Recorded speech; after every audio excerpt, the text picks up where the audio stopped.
Dogman Encounters Radio. I'm Vic Cundiff, and I'll be your host for the show. If you've had a Dogman encounter of your own and would like to speak with me, whether in private or on the show, please go to dogmanencounters.com and submit a report. I'd love to hear from you. Tonight's guest is Buster. Buster, welcome to the show. Hey, Vic, how are you? I'm doing good, and you? I'm doing well, thank you. Well, that's good to hear. Thanks for being here. Buster, please give us a brief bio on yourself. My name's Buster. I'm 35 years old. I grew up in Dallas, Texas. When I was 18, I moved to Denton to attend school at the University of North Texas. I currently live in Denton right now. I'm in the car industry, have been for the past couple of years, and that's about it. Buster, how do you find out about me and what I do? Well, the reason I found out about you after the encounter that me and my brother and Danny had, I was really shaken up about it. Didn't know where to go, didn't know where to turn to. It's not like you can just walk up to somebody in your family or walk up to one of your friends and say, hey, this is what I saw. So I turned to the internet and I just started researching what I saw. And I just happened to stumble upon your website. And after listening to all the people, their encounters and everything like that, that's when I reached out to you and told my story to you and everything that happened to me. Well, I'm so glad you found out about me. What did you think when you found out about all the other people who have seen dogmen? Well, I was actually relieved. I mean, when something like that happens to you, you think you're the only person that has gone through something like that, going through what I saw. I'm like, that there's probably no one alive that's seen what I saw, that the experience I just had has happened to them. So after finding your website and listening to all those other people, all those other encounters, it was actually a big relief to know that I wasn't the only person out there and that there was other people out there that had the same encounter as me. And while I was listening to it, I was thinking maybe if there's some way I can reach out to them. I probably spent 4 or 5 hours just on your website, just listening to all the people's encounters, all their stories, and everything like that. Well, I'm so glad you found out about the show and all those other eyewitnesses who went through the same thing that you did. Last weekend, you told some good friends about the encounter you had. How'd they respond when you told them? Well, when I told Todd and Mark about it, the reason I told Todd about it, one thing about me and my brother, I mean, as far as it goes about Bigfoot and Dogman and stuff like that, our whole life we thought it was silly and kind of dumb that somebody would believe in that. And it had been about 2 years ago. Todd had told us an encounter he had. I think he was like 13 or 14 at the time. He was hunting with his buddies or something like that back in West Texas. And he said he saw a Bigfoot. And I just remember me and my brother did the best we could just to, and I feel bad saying this now, but we just did the best we could to make him feel like a fool, and that somebody that believed in Bigfoot was dumb. There was no possible way Bigfoot was real. So the reason we told him is because after our experience, we kind of felt bad about what we did, and we felt that we owed him an apology. And that's the reason why we told him. And while we was telling Todd, it was funny. Well, it wasn't funny, but the whole time we was telling him, it's not like he was laughing or grinning or anything like that. It's like he was waiting for us to stop talking because he had a story to tell about something that happened, or a story or an encounter he heard when he was a kid. Well, I know you had to feel a lot better when you shared your experience with him. Absolutely. Yeah, it's funny how things work like that. From what I understand, your encounter has spurred quite a bit of curiosity and dogmen on your part. Please expand upon that for us. You know, granted, my whole life was told by my parents, just how every parent tells their kids growing up, things like that don't exist. There's nothing to be afraid of in the dark. There's nothing in the woods that can hurt you. And obviously, I grew up my whole life believing that. So as soon as I had my encounter, Vic, I was petrified. I mean, I didn't think it was some type of creature that has evolved into what it was. Personally, I thought it was some kind of demon from hell. I didn't think that something like that could exist. I always thought, same thing with Bigfoot. I always thought, okay, if these things are real, there has to be some kind of record of them. There has to be some kind of bones that people find or something like that, and it's never came up. So the thought of that was just, stuff like that doesn't exist. So as soon as I saw it, I'm like, well, the only rational thing it could be is something from hell, a demon. But after going on your website and listening to other people's encounters and talking with you, I guess my curiosity has gotten to like, well, you know what? This probably isn't a demon. I mean, the stories that you told me about people's encounters when they saw them, when they were eating something or when they were drinking water or something like that. And I guess that made me think, well, demons probably don't need to eat or drink water or something like that. So I guess this is something that really does roam the woods. So I guess the fear of what I had was just of the not knowing and something that I've never seen before. So the only thing in my mind and my brain at the time was, hey, this is a demon. But actually, after talking to you, hearing people's stories, the curiosity, it just got to where I'm like, okay, I think this is something that actually roams through the woods, and it's just a curiosity of now I want to know what it is. Are you surprised to be so interested in learning about them, considering how badly shaken you were and still are because of that experience? I'm actually very surprised. You know, I mean, before this encounter happened, there was those Bigfoot movies that would come on TV, and just out of curiosity, I would watch them. You know, it was entertaining, but I never gave it any more thought than that. Like I was saying, I thought it was something that was fake. People were just telling stories or something like that. So being involved in it and actually wanting to know and actually wanting to go out in the woods and talking with other people and hearing other people's encounters and trying to figure out exactly what this thing is, yeah, it's very surprising to me. Yeah, at first glance, I guess it wouldn't make sense that you would be so interested in something that terrified you so badly, but as time goes by and you have more time to think about it, it does make a lot of sense. It'd be that way. It is all about exposure. You're not going to get that much better if you don't expose yourself to this whole phenomenon, and I'm glad to see you doing that. Before we get into the details of your encounter, Buster, please tell us about the place where it happened. All right, well, where this took place at, Vic, it's in Texas. It's in Grayson County. It was on Lake Texoma. Half of Lake Texoma is on the Texas side. Half of the lake is on Oklahoma. That's where you get the name Lake Texoma. And so for the past 3-4 years, my brother Bubba and his wife, they owned a couple slips there at the lake, and they have a lake house down there. One thing I like about the lake, the surrounding area around it, a lot of it's owned by the Corps of Engineers, so people can go out there and hunt, and there's lots of deer out there, there's lots of pigs out there. Hunting's really good. People probably drive hours to striper fish. The fishing out there is really good as well. It sounds like an amazing area. It's a shame that you had to have that experience in a place like that, and now you're so gun-shy about going back there. Yeah, it's a really beautiful place. Like I was saying, the scenery around there is real nice.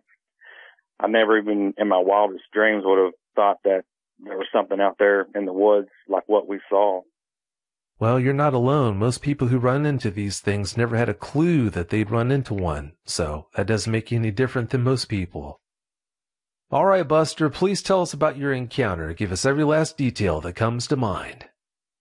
All right, well, me and my family got there Friday night. We was all at the boat slip. And the one thing about these boat slips, it's not just like regular boat slips where you park your boat and everything like that.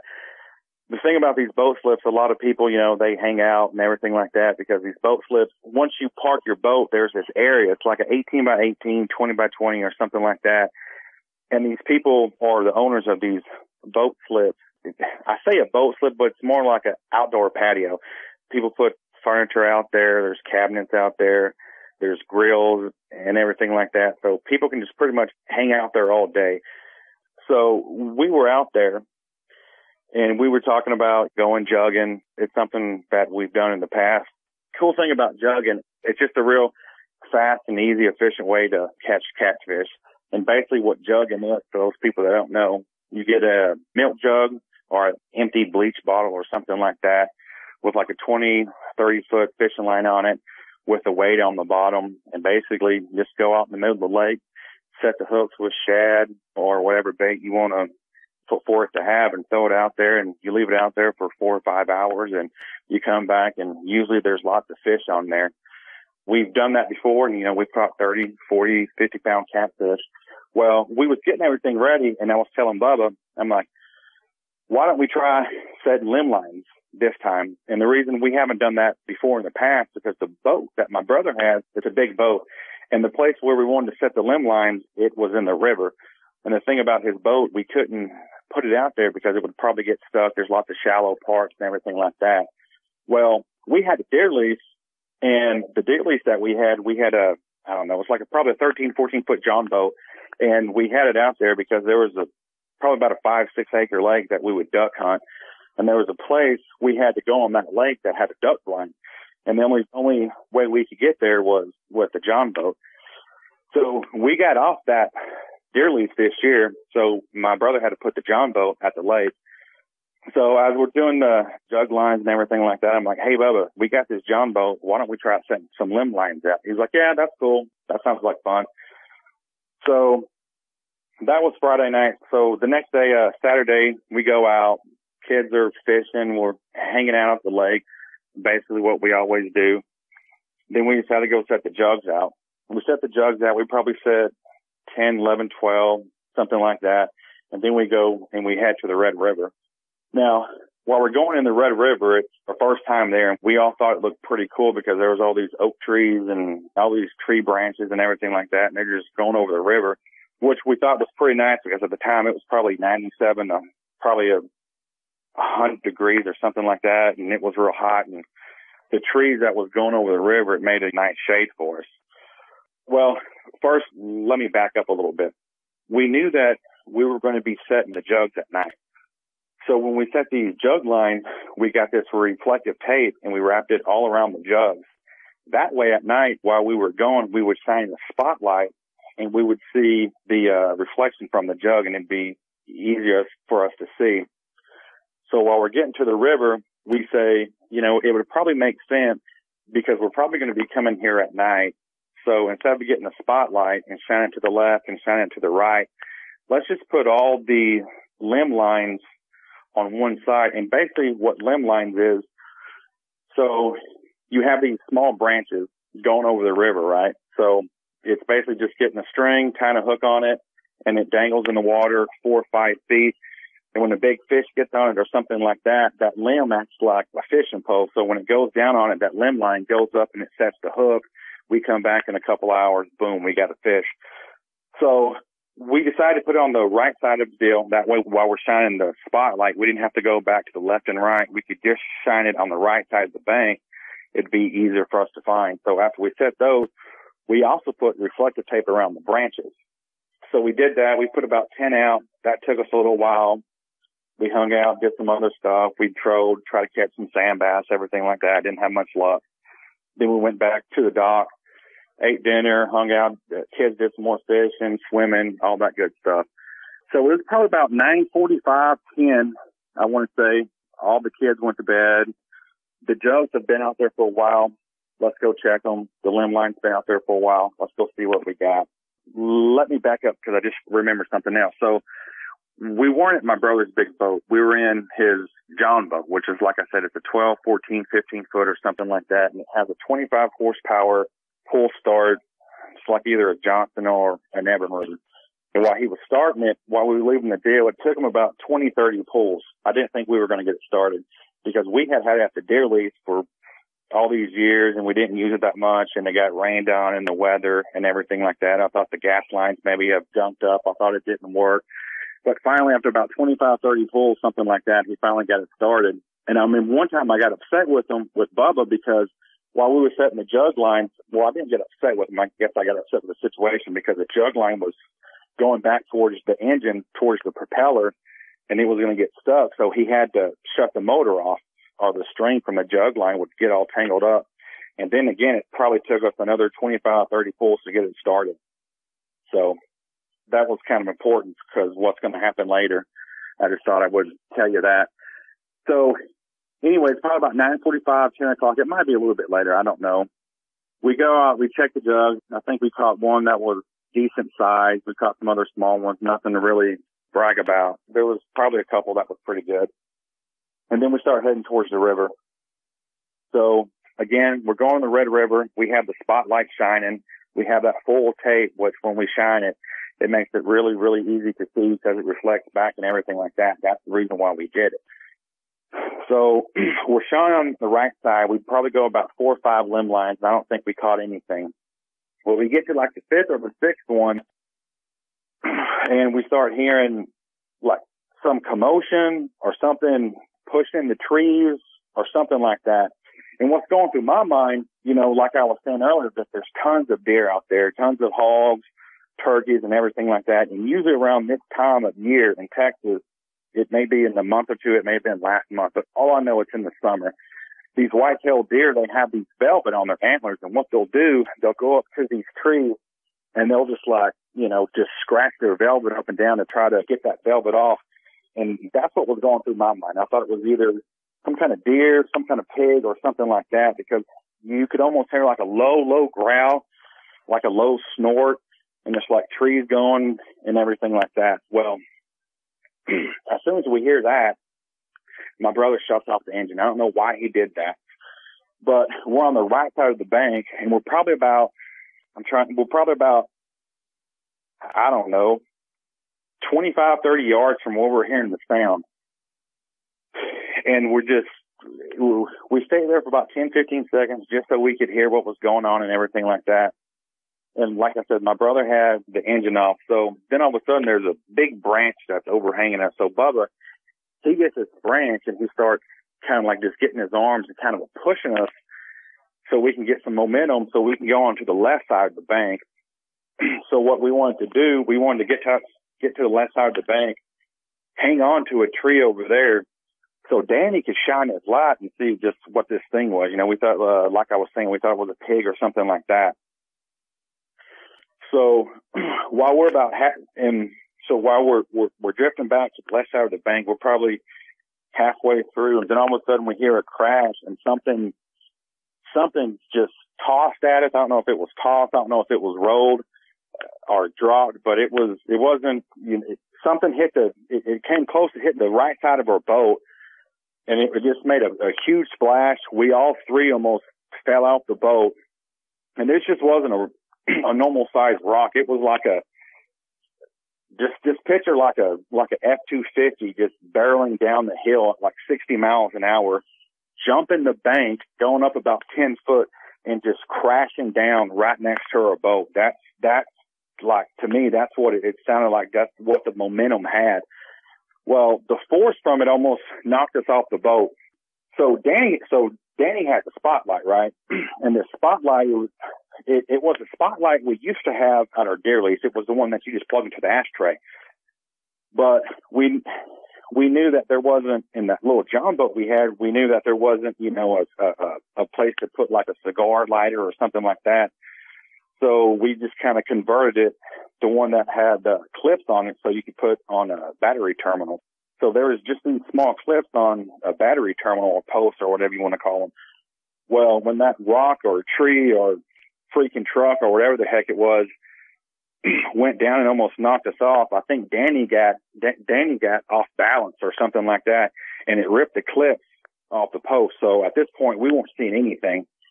Well, about this time, and just the force from it just like made us just like sail towards the left side of the bank. All right. So once we got on the left side of the bank, my brother kind of gets the deal, and he's kind of, you know, securing us.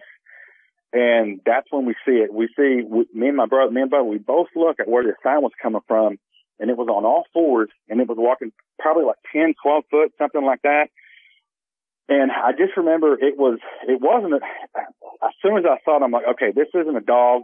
This isn't a mountain lion. This has to be, it probably has to be like a 15 and 2,000 pound pig or something like that. That was the only thing going through my mind.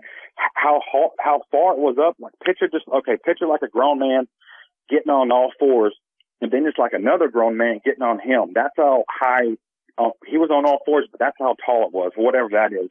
5 foot, 5.5, 6 foot, something like that. And I just remember it just kept walking back and forth. And the only thing I was thinking in my mind is like a tiger or a lion just like locked up, you know, like when you see them at the zoo and they're just like walking back and forth and they're just like, looking at you, just like, pacing the cage. That's what this thing was doing, man. just walking back and forth. But like I said, it was going like 10, 12 foot one way, and it was dark, but I couldn't see it. But in my mind, it was like he didn't take his head off of us. He didn't take his eyes off of us. Like he kept his head and his eyes on us the whole time. And as he would turn, his body would turn, but his head and his eyes would stay exactly on us. And he would just walk back and forth and stuff like that, like he was trying to figure out what he was going to do or how he was going to kill us or something like that. Well, okay, so early in the day, Danny, I remember he had this cigarette lighter, and he was getting mad because it got wet or something like that, and he was trying to light a cigarette, and it took him like 7 or 8 times to light it or something like that. So me and Bubba, we're looking at this thing, and we're not looking at each other. We're not saying anything. I couldn't breathe. It was one of those feelings you're like, this is something that probably no other human being has ever seen before in their life. I'm probably the only person that has seen something like this before. So while we're doing that, Danny, like I said, he had the spotlight, and he was trying to, I guess, I really don't know what he was doing, but he was trying to light where the bottom of the boat was, where the transom is or something like that, where the battery was, so he could find out where, the clips were on and everything like that on the battery, so he could shine the spotlight in the direction where we was looking. So I just remember he was like cussing and talking loud and stuff like that. And me and Bubba was both so scared we couldn't talk, and I couldn't tell him to shut up or anything like that. Because I just remember on the left side of the boat was my brother. I was in the middle, and Danny was about the motor. And I just remember I got my right hand, and I just got down on his shirt and kind of pulled it like I was telling him to be quiet or something like that. But it didn't do no good because he kept on going with what he was doing.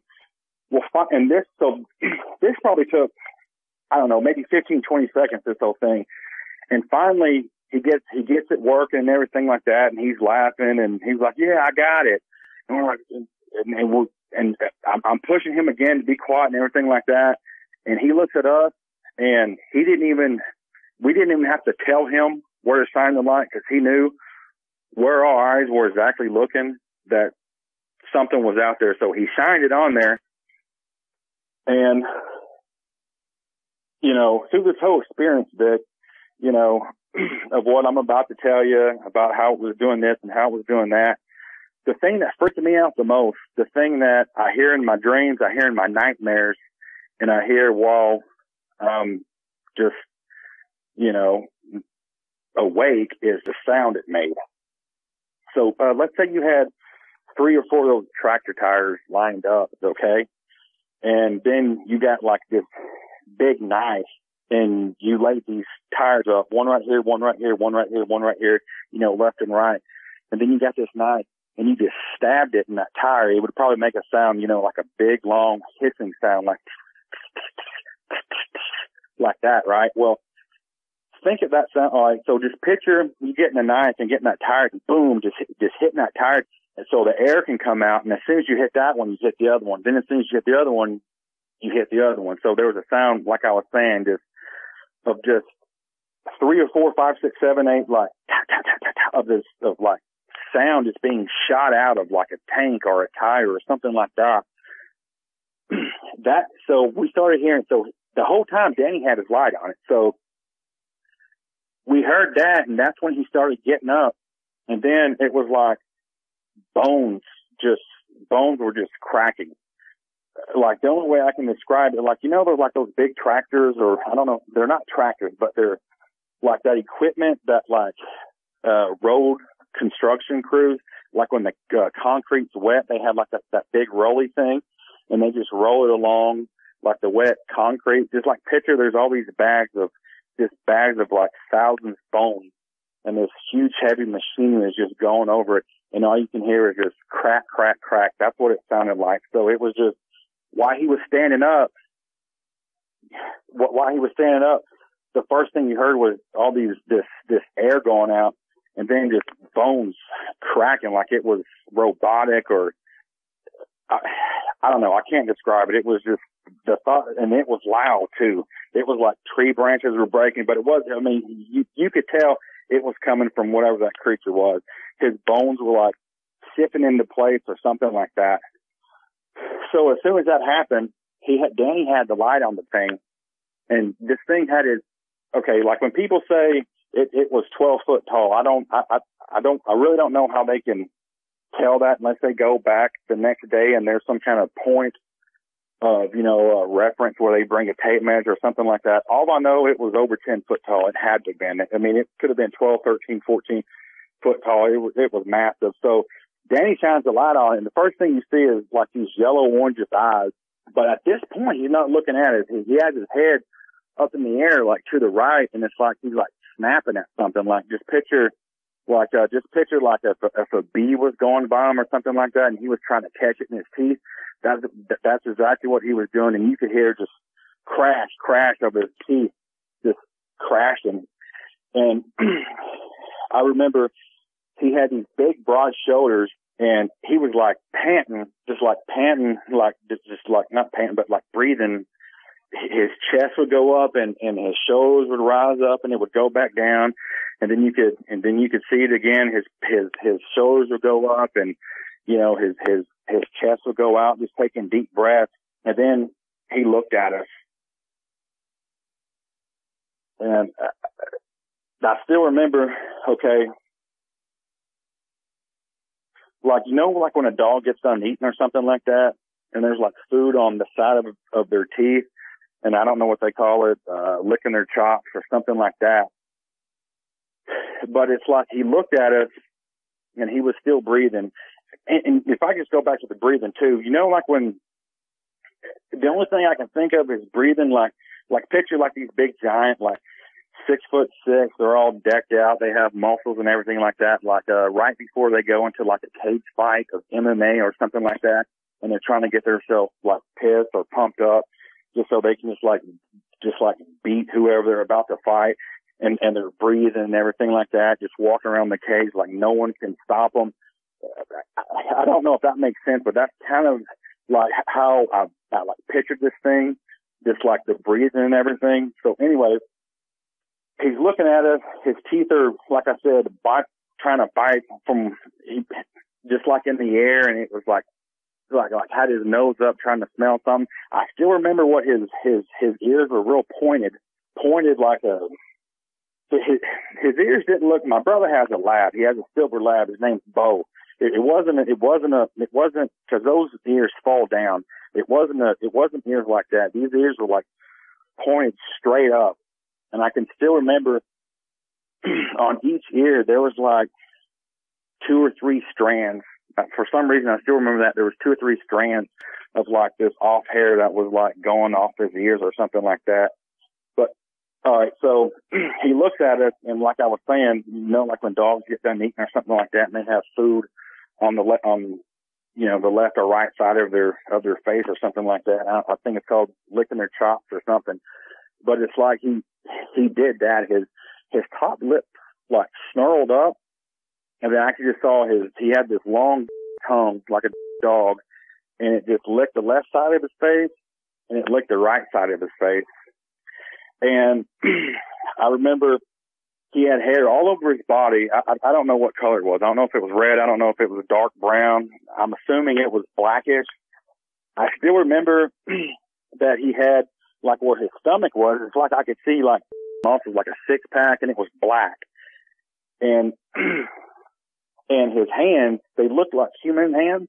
I don't know what color his hands were or anything like that. Like I said, I was probably 30 yards away because that's how far the banks was. But I think since we got a good picture of what it looked like and everything like that, and I can't say for sure, but I'm thinking what had happened after we saw it. I think my brother let go of it, and he can't remember because I asked him. But I think what had happened after he let go of that tree branch, I think we started floating closer towards where he was. Because like I said, when we had the spotlight, when Danny had that spotlight, I saw every bit of it. So his hands, they looked like human hands. They weren't like a dog. They weren't paws or anything like that. They were human hands, and there was, I don't know how long they were, 1.5 inches, 2. I don't know, but I could tell they were sharp, and he was just kind of like rocking back and forth, and he had his head going up and down, and he was just panting, and I could see his nose. He looked like a dog. His face looked kind of like a German Shepherd a little bit, his snout didn't go out far. It wasn't far out like a crocodile or anything like that, but it didn't go in as much as a regular canine did, as a regular German Shepherd. It went out a little bit. So we're looking at it, and no one's really saying anything.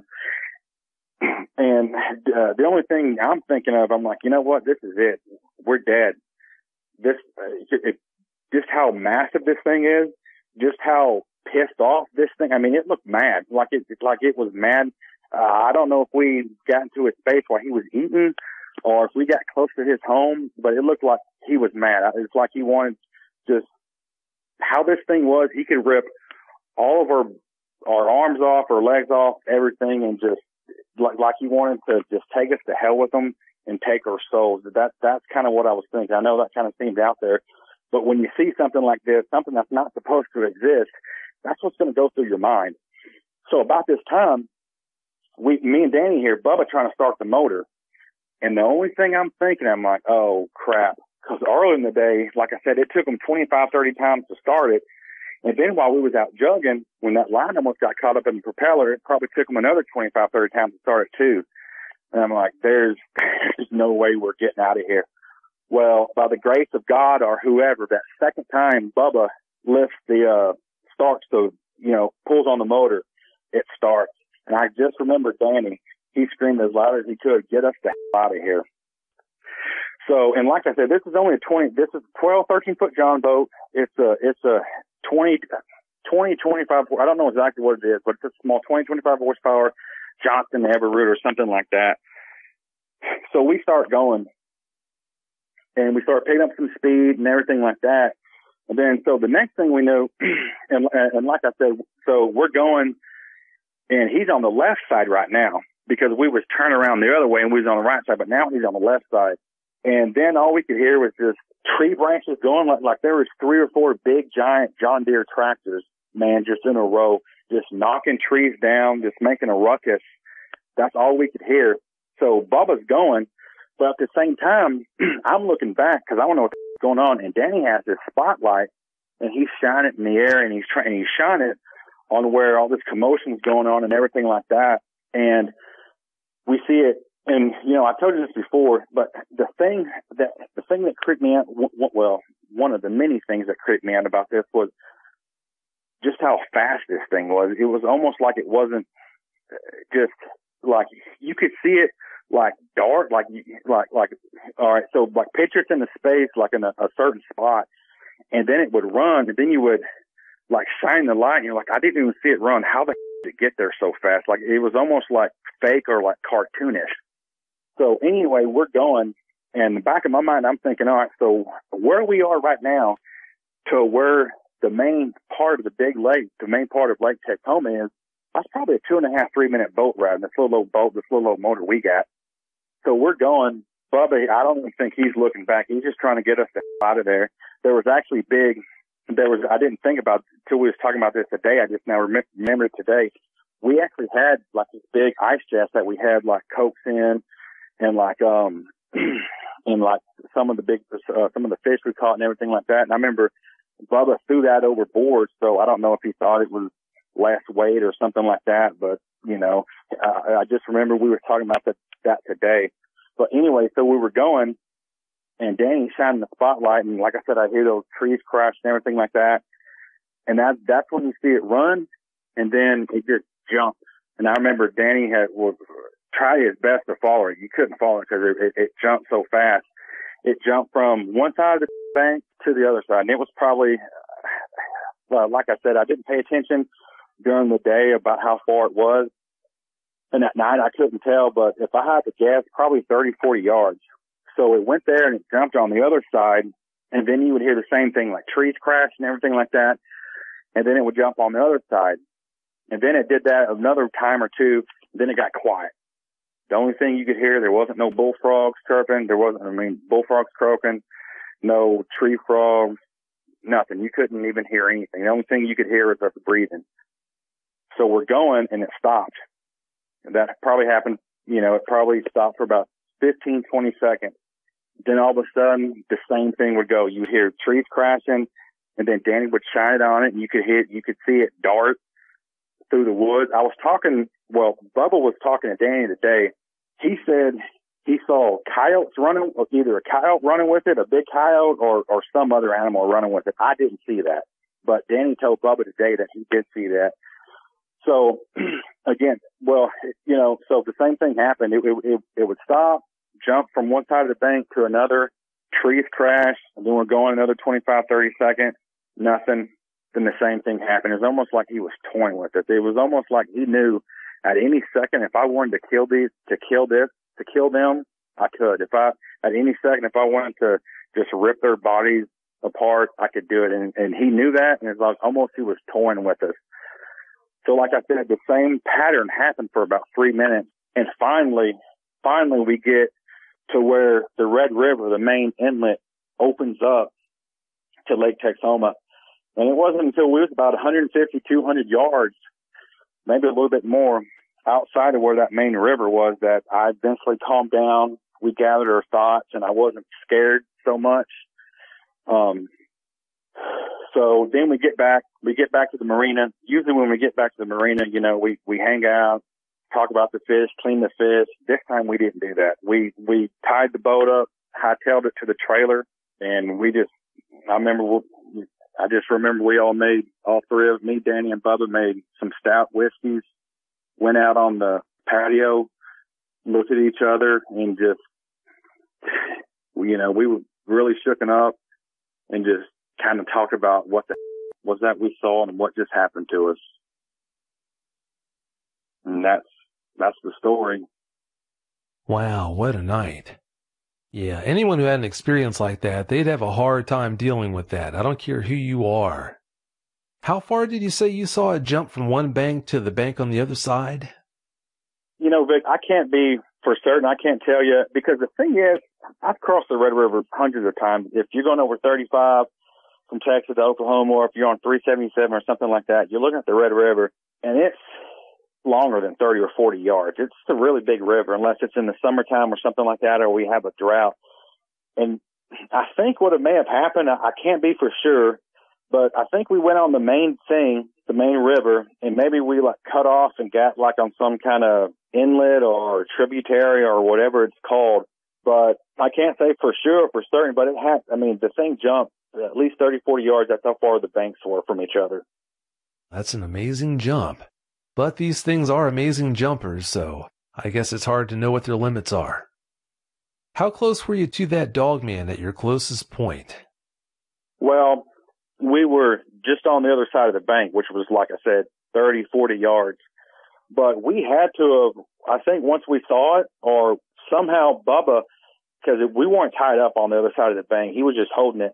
And I think with all the commotion, Danny trying to get the clips back on the battery terminal, trying to get the spotlight going, and us just looking at this thing on all fours, pacing back and forth, I think Bubba must have put his hands or not grabbed on it no more. And I think without knowing it, I think we were drifting closer to this thing. So we were at our closest. I think we were probably 15 yards, 20 yards, I think, because like I said, we were close enough that when Danny was shining his light on it, I just remember his ears were pointed, and I could see 2 or 3. I couldn't see him good, but I could see there was hair coming off the top of his ears. And I could tell that his nose was black like a dog. And I mentioned this to you last time, and the bottom of his feet, I don't know what the exact word is, concave or something like that, but regular canines, how their feet are they don't go forward like humans do. Their kneecap, it went backwards, and it was standing like that. We were close enough where I could see all that, and we were close enough where I could see where there wasn't a lot of hair on his chest. There was a little bit, but his hair wasn't his stomach didn't have as much hair as the rest of his body did. So, like I said, I think we were drifting closer to it once everything was going on and didn't know it, because for me to see all the glow, the yellow light of the eyes, the claws from his fingertips, we had to have been 15 yards from it. Wow. Yeah, that's way too close for comfort. Yeah. Yeah, I'd say it is. How far do you live from where that encounter happened? I actually live in Sanger. It's probably about a 45-minute drive. from where Lake Texoma is. Well, I guess in situations like this, it's best to have a little bit of distance between where you live and where that encounter happened, so that's a good thing. Yeah, exactly. Yeah, I'd say it is. How remote is the area where that encounter happened? Well, Lake Texoma isn't that remote. Like I was saying earlier, I mean, it's out there. It's up in there in Gordonville. Well, the area we're at is in Gordonville. I mean, there are places that's remote and everything like that. But like I was saying, Vic, I mean, it's a pretty family-friendly lake. I mean, all these marinas out there, you know, there's places where you can go. There's cabins. You know, they have marinas out there. People's boat slips. There's some marinas that have restaurants and everything like that. But once you get into where the Red River goes into it, there's really not any houses or anything like that. It's pretty remote. And a lot of that land out there surrounding Lake Texoma is owned by the Corps of Engineers. And they use it for hunting and stuff like that. And if it's owned by the Corps of Engineers, I don't know if you can, I guess you can put houses on it because some of the land that's owned by the Corps of Engineers, the marina's on. But to answer your question, it's pretty remote, but not remote like where people don't drive by or go by a lot, if that makes sense. Yeah, I think that does make sense. As you were checking jugs that night, did you see other fishermen or did you seem to have the area to yourselves? Well, that Tuesday was July 4th, and it was that Saturday. So usually, I mean, if you go out there around 10, I think we left around 10, something like that, and we were combined from the time we was out there from the time we came back. It probably took us an hour and a half, hour and 45 minutes. But, I mean, there was other boats. I mean, you could see it was dark, but there was other boats going back and forth and stuff like that. And a lot of times on the weekends, there's these big boats or pontoon boats and stuff like that. What they'll do, they'll just beach up on some of these islands and have campfires and, you know, just camp out all night and stuff like that. And we could see some of that in the distance, but going towards the Red River where we was, there was no place to do that. So there were some boats on there because obviously July 4th weekend, but not a lot. So it sounds like you had boats fairly close by, but none of them were close enough to know that you were having the experience that you were having. Oh, no, there wasn't a boat. I don't know what the closest boat was, but I mean, if we screamed bloody murder for someone to help us, no one would have heard us. Do you know if the water you were on at the time when you were getting away from the dogman was too deep for it to stand in? Well, like I was saying, I mean, like when people say this thing was 12 foot tall, I don't know how they know that unless they go back the next day and they see a point of reference. And I was so scared. I wasn't trying to see a point of reference. But like I said, it had to have been at least 10, 11, 12 foot. There's parts on that river, like where it really opens up, that's a lot deeper than that. To answer your question, I don't know. I mean, it was probably, it had, where we was at, it had to have been at least 15 foot, I would assume. Well, a lot of people think that dogmen can't swim. I don't know if it's because they haven't put any thought into it or what, but you do realize they can swim, don't you? I do now. Not a very comforting thought. I realize that. No, it's not. Do you think that dogman had been stalking you for some time before it threw that rock in the water, or do you think it threw the rock about the same time it realized you were there? Vic, I have no clue. I mean, I think the whole thing with this whole ordeal, this whole experience, it was teasing us. It was mocking us. Like I was saying, if it wanted to kill us, it could have at any moment. It very well could have been just looking at us for a little bit while we was checking the jug lines. It could have got curious because we were shining, Danny was shining that spotlight. Because like I was saying to you earlier, we had that reflective tape on those limb lines, on those branches, so they would reflect back so we would know where the limb lines were. And we were shining it all through there. It could have seen that from a distance and watched us and figured out, just trying to see what we was going to do. And then we could have got close to where he was eating, or we could have got close to where his den was, where these things live, or something like that. And just, I don't know. I don't know if it was watching us or if we just so happened to scare it or something like that. I don't know. To be honest with you, I couldn't answer it.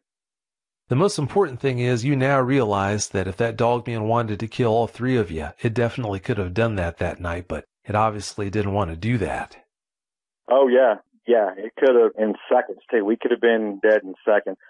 I think if I would have had a high-powered rifle and a 45 pistol and we all had guns with us and everything like that, that thing coming at us with that speed that it had, I don't even think it would have affected it at all, to tell you the truth.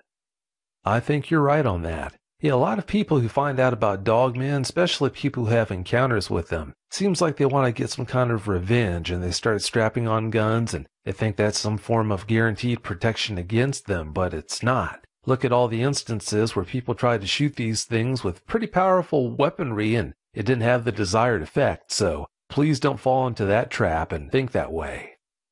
Yeah, I'm not. We were kind of talking about this when we had our conversation last week or whenever it was about I was wanting to go out, and me and my brothers talked about going out and putting some trail cameras out and everything like that, trying to get it on film and everything like that. And with having not much knowledge on it, I guess you just think if it's during the day that it's going to be safer and everything like that. But what you were telling me, that most encounters happen during the day versus at night. I'm glad you know that now. Yeah, as far as revenge and getting back at this thing, I mean, this thing, there's no revenge or stopping it, or this thing can't be defeated, at least by human weapons, I don't think. I think I'm just going to leave well enough alone. We all got out of there with our lives, and I just don't want to provoke it or even be anywhere near it again. Yeah, I'd say that's definitely the best way to handle this. From the point where you were able to finally see the lights of the marina to the point where you got onto the dock, were those the longest minutes of your life? Yeah, it seemed. I mean, that route we took, like I said, my brother and his wife, they've had that place probably 3-4 years now, and we've taken that route hundreds of times before and set jugs hundreds of times before and gone down that exact route that we always take. And obviously we were in a smaller boat with a smaller engine, but yeah, it took a little bit longer this time. It seemed like it was, I don't know how long it took, maybe 20, 30 minutes, or maybe not even that long. But yeah, it seemed like it took a lot longer. Oh, I'd imagine it must have felt like it took forever. Have you been back to that place where you had that encounter since you had it? To the lake or to that exact encounter? To that exact spot where you saw the dog man? No, absolutely not. I'll never go back to that place as long as I live. You could say, I don't care if it's daytime or at night, you could say, Buster, I'm going to give you $5 million. Let's just go up to that place and let's just walk around and see what happened. There's not a dollar amount in this world that would make me go back. I'm never going back there as long as I live. Oh, I don't blame you. You go through an experience like that, and yeah, that's only natural to respond that way. You said a couple of things that you observed that night that dogman was doing that might be the answer to this question, so I'm kind of fuzzy on this. What behavior that you observed that dogman displaying that night was the most unnerving one for you? Well, it had to have been the sound of like the hissing sound that it made and the bones just cracking. It was like when it was on all fours, it was like it was kind of like, I don't know if you want to say like his natural state. That was more comfortable to him. And when he had to get up, just the hissing, that hissing, I don't know where that hissing sound came from. Like I said, it was like robotic or something. And the sound of, it's like he had to like readjust his legs and readjust his whole body and break bones just to stand up. Obviously, the whole thing just frightened me to death. But the one thing that when I lay up at night think about is just that sound. I was actually in line at Walmart today buying some groceries and everything like that. And this guy behind me, like when people get their knuckles and they like roll it on their palm and they crack 4 or 5 knuckles at the same time. The guy behind me did that. And I remember I just kind of looked back and jumped because the experience of an encounter I had was still fresh in my mind. And for a second there, it kind of scared me. It's going to be some time before you're going to be able to reflect back on what happened that night and not have your pulse race, but you're going to get there. It's just going to take time. As your brother was trying to start the motor at the back of the boat there, did you ever turn to look back at him, or did you keep your eyes locked on the dogman the whole time? No. I had my eyes locked on the dogman. Me and Danny both did. He was shining the light on it. And as soon as Bubba put on the motor for the first time, you heard the engine roll. And that got us out of our trance, and we kind of looked at it. But as soon as we looked at him, I knew what he was doing, and it flashed through my mind going back earlier in the day when it took him all those times to start it and everything like that. And I just thought about that. And as soon as I thought about that, that's when I just looked back at it. I looked back at the dog man, and that's when he pulled it the second time and got it started and started cruising us out of there. I see. You said in the pre-interview that for 15 seconds or so after you started heading away from that dog man, you didn't hear it coming after you. What do you think it was doing at that time? I don't know. I don't know if it was playing mind games with us and it wanted us to think for a brief moment that we were safe, and it wanted us to maybe drop our composure or drop our guard and then just start going crazy like it was doing, knocking trees down and jumping to get us scared again or what. But I don't know. Or maybe it was just looking at us driving away. I mean, like I was saying, it was a 12, 13, for whatever it is, John boat with a 20, 25 horsepower Evinrude Johnson. We weren't going that fast. I mean, with 3 grown men in it, we were going along, but we weren't going that fast. And the way this thing moved, the way this thing jumped, it could have got us any second. So the 15, 20 seconds or whatever it was that he didn't do anything, I don't know why he did that. Maybe he was just, like I said, just wanting us to think for a couple seconds that we were out of the clear. Did you ever consider the possibility that other dogmen might have been around when you were trying to get away from the one you saw? Well, not at the time. After I really started doing the research on them and stuff like that and really listening to a lot of other people's encounters, because like I was saying, at first when you see something like this, or at least I did, I don't know what other people's thoughts or feelings is on it, but as soon as I saw it for the first time, Vic, like I said, I thought it was something from hell. I thought it was a demon dog, werewolf, something. As soon as I saw it, I'm like, this thing I'm seeing, I'm the only person that's ever seen something like this. No one's ever seen something like this. But then after I started listening to other people's encounters, and their similarities were the same thing, just freakishly fast speed, jumping high in the air, with the way it looked like and everything like that. And like how we was talking the other day about there's encounters where dogmen have been on the side of the road eating food or drinking out of rivers or something like that. And that's kind of led me to think that this is something that, is probably an animal that has probably evolved over time and somehow managed to elude human beings. But like I was telling you earlier, Bubba was talking to Danny today, and I didn't see it, and Bubba said he didn't see it either. But Danny said at one point when he was shining the light, it wasn't on 2 legs, but he said it was running on all 4 legs, and it wasn't a coyote, mountain lion, or anything like that. He said it was really big. So, I mean, yeah, that's led me to think that maybe there was a couple of them out there looking at us. So Danny said he caught something in that beam that seemed to be with that dog man that wasn't quite as big as that one was, but it might have been another dog man? Well, I can't say for sure that it was another dog man. Bubba told me that he asked Danny, was it something that looked like it was like what we saw? And he was like, man, I don't know. I only saw it for a couple seconds. While we were going back, it would have been on the right side, the side that we saw the main one. He said it was like it was running with it. But we only saw one jump across the bank. We only saw one. We didn't see 2. And I only saw one. Bubba only saw one. Danny was the only one that he thought he saw a second one running with it on all 4s. I see. Well, it just might have been another dog man. They do run in numbers sometimes. Yeah, it's possible, I guess. Did you guys argue at any point about what it was you had seen that night? Well, it really wasn't arguing or anything like that. It was mainly just talking back and forth, just throwing our ideals or opinions out there of what we thought it was. The first time it happened, we all thought it was something from hell. We thought it was some kind of demon. I mean, the ideal of these things roaming through the woods, me and Bubba's been in the woods our whole life. Danny has too. In our head, stuff like that just wasn't real and it didn't exist. And to see that, it was, like I said, something from hell. So we talked about it and we tossed around the possibility, but we was like, it's impossible that it could be an animal that's part of the animal species. I see. Have all three of you given up on the idea of heading back into the woods, or are all of you still open to doing things like that? Well, like we were talking about earlier, me and Bubba, we initially thought about putting cameras out there and trying to get it on film and everything like that.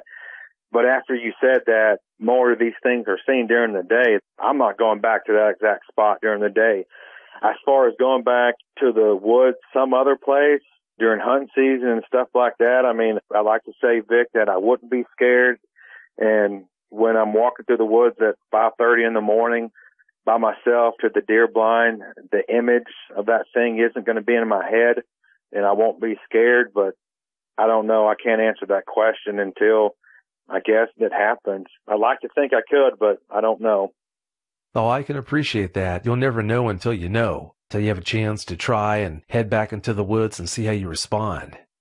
There's a recurring nightmare about that dogman that's been tormenting you. Please tell us about it. All right. So, yeah, this nightmare that I've been having, it happened, like I said, that encounter we had was Saturday, and it's happened every single night. It happened last night. It happened every single night. I don't know how long I'm going to keep having it. It's an awful dream, an awful nightmare. But where my brother's lake house is, you can walk out and there's like this wooden patio, and you walk out to the left and you look down and there's this boat dock. Well, across the boat dock, I don't know, maybe 150, 200 yards is where the wood line is and everything like that. And usually when I go over there, there's only 2 rooms and they have kids and everything like that. Both the rooms are usually taken and everything like that. So usually there's this big sectional couch that I just sleep on. So in my dream, I'm at his lake house. I'm sleeping on the sectional couch, and I just hear my brother just screaming an ungodly scream, like he's scared to death, like just something's after him.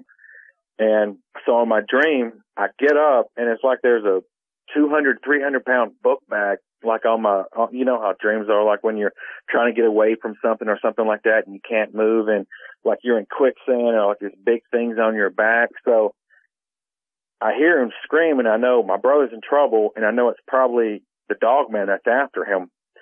And he's probably out there. In my dream, I just know he's out there in those woods. And I know there's that John boat right by for some reason, that John boat in my dream is always by that boat dock. And I'm just thinking, all right, over that boat ramp, rather. If I can just get to that boat ramp, I can go over there and help him, because I know he needs my help. That thing's just killing him. So in my dream, I'm going down there, and it takes forever for me to get down there. And I get in the boat, and that in my dream, I just remember there's no paddle, so I just use my hands to paddle. And then, you know how dreams are, they can just like go back and forth, all crazy stuff. So the next thing in my dream, it's like raining and thundering storm, and it's lightning, and rain's just crashing down, beating my face. And by this time I can move faster. I don't have that weight on me.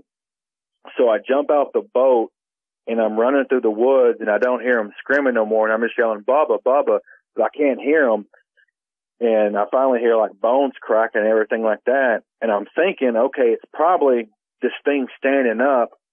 But I get closer, and I see like my brother laying down in the woods, and his face is his eyes are looking at me, but I know he's dead. And I'm just looking at him. And then I look over to the left, and I see this thing just like the dog man just bent over him. And he has his, you know how like when you're eating like a piece of chicken or a drumstick, how you would eat like that piece of chicken? So the dog man, he has like my brother's leg. It's ripped off his body, and I can just see his teeth, and it's full of blood, and blood's dripping down his chin, and he's just like ripping skin off, just eating my brother's leg.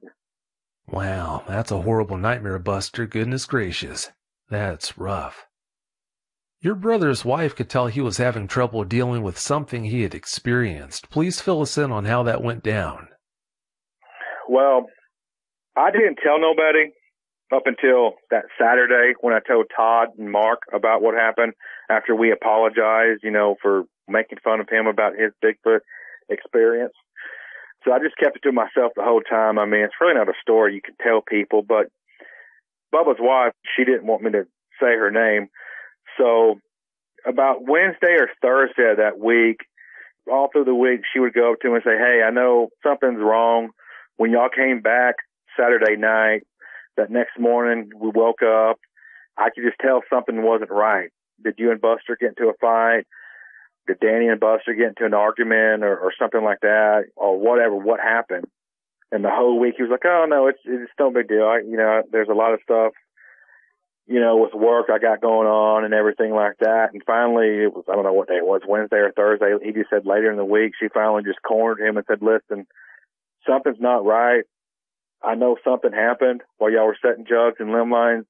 You got to tell me what happened. And that's when, he finally, he said he kind of broke down and, teared up a little bit and explained to her what happened. How did she respond when Bubba told her about what had happened? He's not one to go around and tell jokes and make stories up and everything like that, especially with his wife.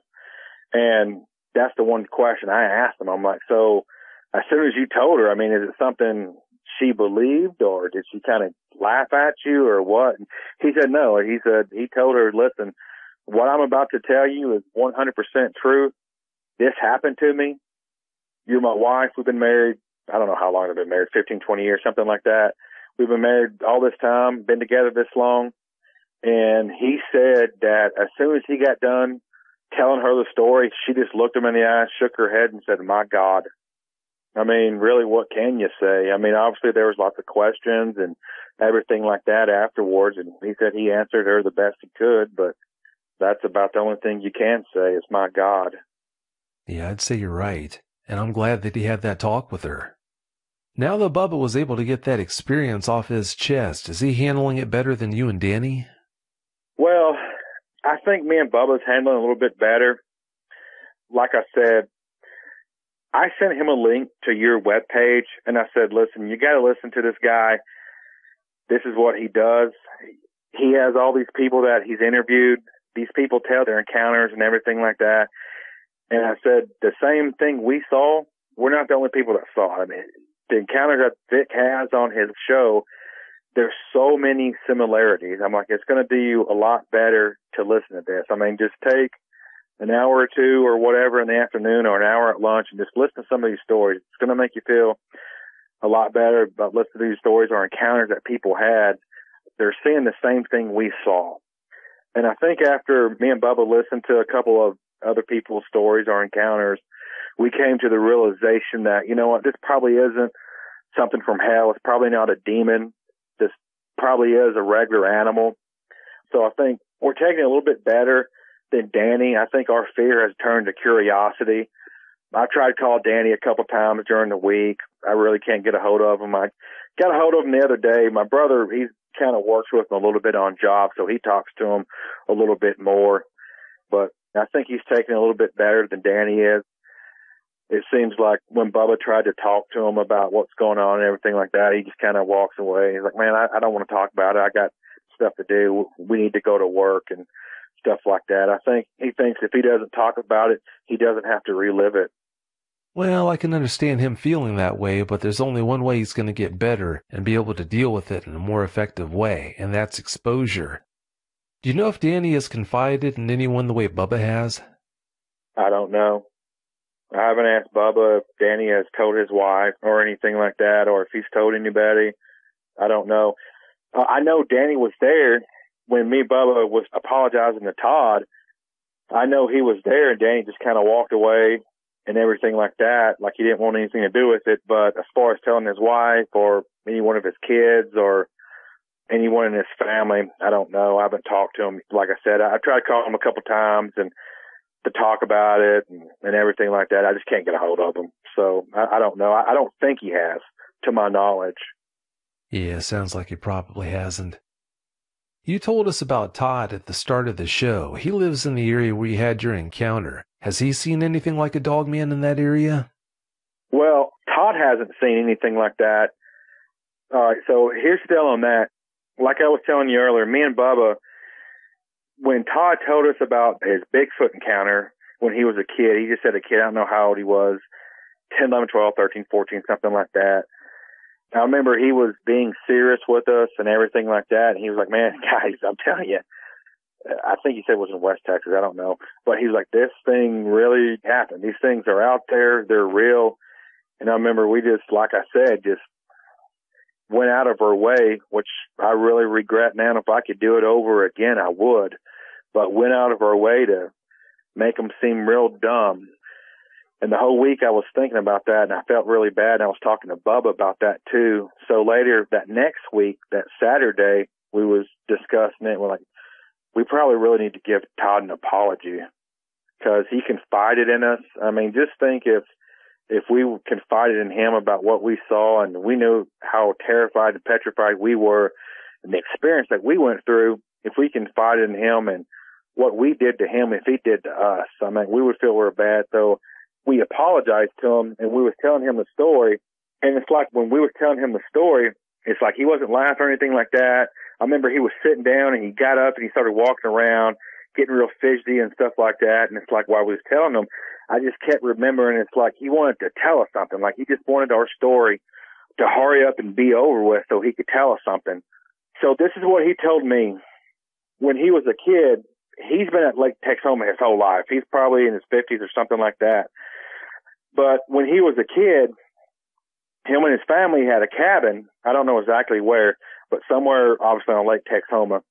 Well, a little historical fact about Lake Texoma is during World War II, and I didn't know this. Actually, I had to look it up, and it's true. During World War II, they would bring Nazi soldiers over there. There was a POW camp up there in Grayson County. And what they would do, there was, like I said, camps out there, and they had these Nazi prisoners, and they made them help build the lake. They would, like, cut down trees and, I don't know, like dig or whatever they did. They just made them work. So his story goes that they had a small cabin, one-bedroom cabin, and there was a couple kids. His mom and dad, they got the bedroom, obviously, and the kids, they would, at night when it got late, his mom would make them a pallet out on the living room floor of the cabin. They would lay down and everything like that, go to sleep. Well, at night, the parents would stay up, play dominoes, cards, or something like that. So this is how he told me. He said he woke up one night. It was hot. It was in the summer, actually. He said they did have a small swamp cooler, but it was broken or something like that. So they had the windows up, and he said it was real hot, and he couldn't go to sleep. He said he kept kicking the covers off of him. He was sweating and everything like that. He said he didn't know what time it was. It was probably 11:30 or midnight or something like that. It wasn't too late because his parents were still up. Well, anyway, there was a guy that lived across the field, and this guy lived there in Gordonville his whole life, and he was a kid at the time. And Todd had knew that there was a POW camp and everything like that, and he had heard stories about, I don't know the guy's name. It was Mr. something. I can't remember. I should have wrote it down. But he had told me stories about when he was a kid, that guy would go over there and talk to like the soldiers from the American side and stuff like that. And he would see the German soldiers working and like cutting trees down and stuff like that. So this guy that lived across the field, creek or whatever, where Todd's parents' cabin was, he was over there playing cards with him one night. And Todd said, like I said, he was hot and everything like that. He said he woke up kicking the covers off and everything like that. And he said he didn't get up. He would just listen to his parents and that guy talk. And he said he remembered that guy was telling him a story about when he was a kid, that there was something going on in the woods. And what this guy described as like a 12-foot, he said monster or booger or something like that. I think back then in the South, they called them boogers or something like that. But he said something about all he could remember was there was a couple German soldiers that went missing. A couple of them was like ripped out of their tents that night. But, I mean, there wasn't how it is now about the news media and stuff like that. And no one really cared because, I mean, if you think about it, it was during World War II. But, yeah, so Todd said he didn't know if it was just one soldier or whatever that got ripped out of a tent or if it was two or something like that. But I kept pressing him on it because, like I said, the curiosity of this thing is killing me, and I want to know what's going on. And I kept pressing him for questions. He's like, Buster, I can't remember. Man, this was years ago. He was like, all I remember, I just woke up and I heard this story about some kind of monster, some kind of, in the South, they call them boogers. It ripped. There may have been one, it may have been two Nazi soldiers out of a tent. And later that night, they shot at him or something like that. But like I was saying, you know, back then was different days, the news media and stuff like that. Things wasn't really covered like it was today. And it was Nazi soldiers, so probably no one really cared about it. If that's a true story, it makes you wonder if it might have been a Sasquatch instead of a dogman, considering the fact that Sasquatch are called boogers in the South, not dogmen. Yeah, I don't know. I mean, I remember my grandparents, they would always say booger and stuff like that. I don't know if that was just a general word that they said for all types of monsters or something like that. But I remember talking to them, and, you know, like I said, I'm real curious and everything like that. I told him to get in touch with his dad because he don't remember the guy's name or anything like that. I told Todd to talk to his dad and see if he still knows where this guy lives or something like that, where I can go by and talk to him, because I want to hear the whole story. I hope you are able to find out more about what really happened down there. Well, Buster, it's about time for us to get out of here. Before we do you have any closing comments you'd like to share? I just want to tell you, Vic, I've told you a couple times when we had that conversation the other day, and when this encounter happened to us and we saw this thing, this dog man, this whatever we want to call it, we thought we were by ourselves. We thought we were the only people that seen something like this. And luckily I came across your website and I reached out to you, and you were gracious enough to get back with me and listen to my story. And it's really helped me out. And I just want to say you do a good thing of what you're doing about talking to these people. And I just want to thank you for that. Oh, you know, you're welcome. This is what I do. That's why I do what I do. So it's always so good to hear that it's actually helping people. That's all the reward I need. But having said that, I do hope you have a great night. And like I told you before, thank you so much for coming on the show tonight and sharing that experience with us. I really do appreciate it. Thanks for having me, Vic. Have a great night. Bye. Bye. If you've had a dogman encounter of your own and would like to speak with me, whether in private or on the show, please go to dogmanencounters.com and submit a report. I'd love to hear from you.